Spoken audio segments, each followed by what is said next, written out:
month than we did them last month. So small incremental increases. What the experts tell me is that any established continuous improvement process or system can expect an annual growth of somewhere in the region of 1 to 2%. It doesn't sound like an awful lot, but it's important to keep doing these things. If we didn't keep doing it, we'd fall behind.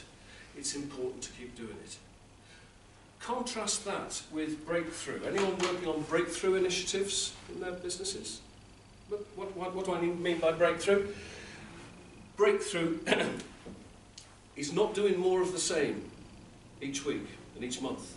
It implies a step change. So you're not talking about 1 or 2%, you're talking about 250% difference in my business.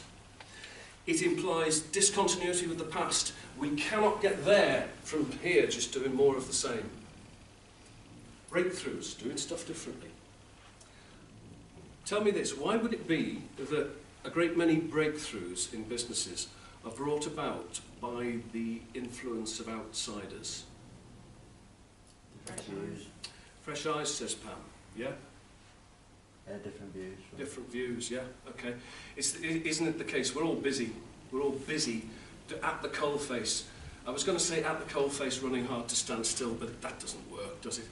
But it's busy, busy, busy. And sometimes it's only people that are one step removed from the business that can say, why aren't they doing that way?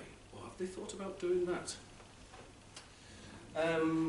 Nice little example that illustrates that point. Question for you.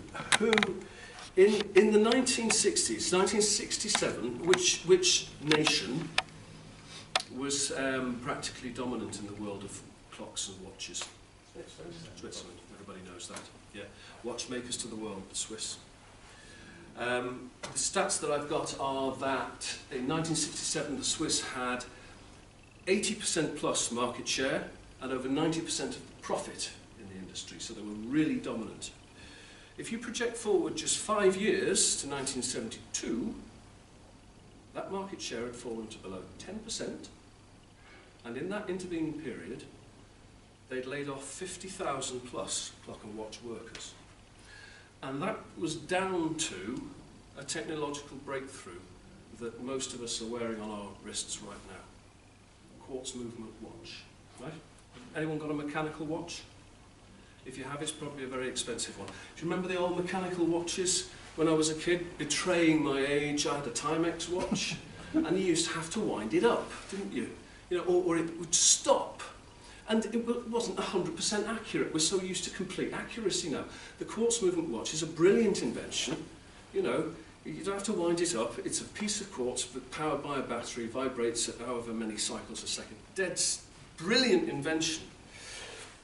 It's so much better than the mechanical watch. It deserves to be the market leader. Here's the question. Who invented the quartz movement watch? Probably a Swiss guy. You're way ahead of me on this one, aren't you? Simultaneously, Graham and Neil came out with it. The Swiss themselves invented the quartz movement watch. A lot of people say, well, was it the Japanese? Or was it the Americans? Or was it the Taiwanese? No, it was the Swiss themselves who invented this thing. It was invented in the research labs of the Swiss Watch Federation, which is very difficult to say at this time of the morning. The Swiss Watch Federation, in a place called Neuchâtel. And the techies went along to their bosses one day and they said, hey boss, look what we've invented. Because they were all Scousers, right? So, hey boss, look, we've invented, it's a quartz movement watch, it's brilliant, it's fantastic. Look, you just, you know, it's a piece of quartz, press the button to see the time. Do you remember pressing the button to see the time? On the old black watch, the red LED thing. Oh, and the bosses went, God, lads, that's absolutely brilliant, fantastic. How do you wind it up? I said, no, you don't need to wind it up, you don't need to. It's got a battery, and it's got a piece of quartz, and it just runs forever. 3 years. We're going to change the battery in 3 years. It's fantastic. Okay, how many joules has it got? They said, no joules. No joules. Forget it. It's just a piece of quartz, battery. Brilliant. And the bosses said, that's fantastic, lads. Brilliant. Wonderful. Love what you're doing. Get back to that lab and carry on doing all the good work that you're doing. And such were the vested interests of the bosses in the old ways of doing things, so complacent were they took out absolutely no protection whatsoever on this invention. And in fact, they exhibited this thing at the World Watch Fair in the United States. And they had an exhibition stand with a dirty great watch on it and saying, come and press the button and see the time. And a lot of people and a lot of companies walked past that stand. One of them was Texas Instruments, the United States, and the other was a company called Seiko of Japan. And at that time, those companies had less than 1% of the market between them. But they saw the breakthrough that the Swiss had made that they couldn't see for themselves.